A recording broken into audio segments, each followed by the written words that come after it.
set themselves an unprecedented technical challenge to engineer a statue of superhuman proportions. The Colossus once guarded the harbor to the island of Rhodes. It stood for nearly a century and was one of the ancient wonders of the world. At 110 feet high, it was nearly as tall as the Statue of Liberty, built over 2,000 years later.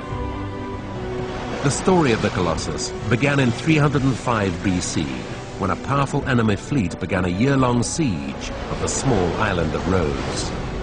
The attackers far outnumbered the small island's population, but against all odds, the islanders defeated them.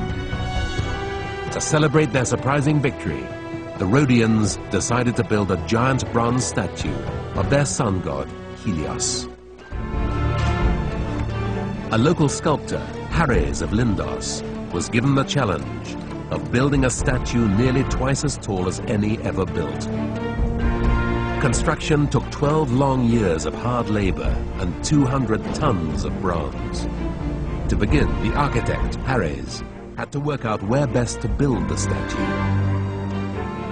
Well, as an engineer, the key considerations the sculptor would need to think about in finding a location for the Colossus would be, firstly, the visibility. It would have to be in a prominent position overlooking the harbour. Secondly, it would need a really strong rock foundation to be built upon. Early representations of the Colossus show the statue astride the harbour. Well, the old harbour here at Rhodes is in a natural bay, but still the mouth of the harbour is very large compared to the height of the Colossus. This tower on the right of the harbour mouth is about the height that the Colossus was, and you can see how ridiculous it would be that it could stand astride the harbour mouth with its legs at an impossible angle, very difficult to support. Recent archaeological finds have now convinced experts that the Colossus stood on the hill overlooking the bay, where a medieval castle now stands. Further evidence of a sanctuary to the sun god Helios near the castle suggests that this was where the Colossus had once stood. There was no precedent for a statue of this size, so at every stage of construction, Hares was taking a step further into the unknown. He decided to build a wooden frame over which he would hang beaten bronze panels. Starting at the feet and working upwards, the Colossus was supported by a mound of earth as it grew to over 100 feet high. The island of Rhodes was renowned for its bronze work, which was a major export.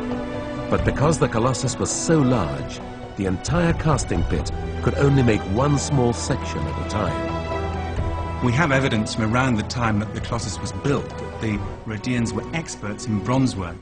This is one of the largest bronze casting pits ever found from ancient Greece, and it proves that the Rhodians were able to make large, hollow bronze pieces. It works a bit like a kiln. They would fashion a large block of clay, and then by placing wax around the outside in a thin layer and more clay outside that, they could create the shape that they wanted to cast. They would pack earth down around the whole structure and then fire the clay from beneath using fires in the bottom of the pit. That would then set the clay into the shape of the form. The wax would be drained out and the liquid bronze poured in from the top. Hundreds of these pieces were cast and carried up the growing mountain to be attached to the wooden framework. Stones were dropped down inside to give stability. But after 12 years of construction, when the earth was removed, how could Hares be sure that the Colossus would stand up? To support a human shape with two legs, a sculptor might use a third support disguised in some way, something draped down to the ground through which they can have a third leg, essentially, for the structure to stand.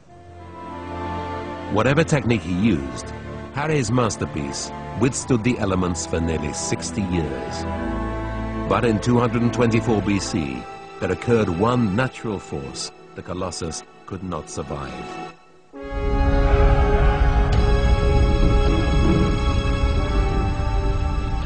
An earthquake doesn't just shake it backwards and forwards, but it would also twist it. And twisting the top of the tripod would break the connections between the legs, and at that point, given that the ankles are secured in the ground, it's the knees that are going to be the weak point, and that's where it would buckle.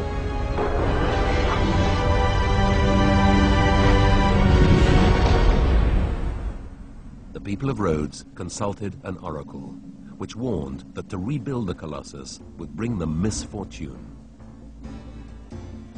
So the giant statue lay in pieces for over 1,000 years, until finally the bronze was sold for scrap.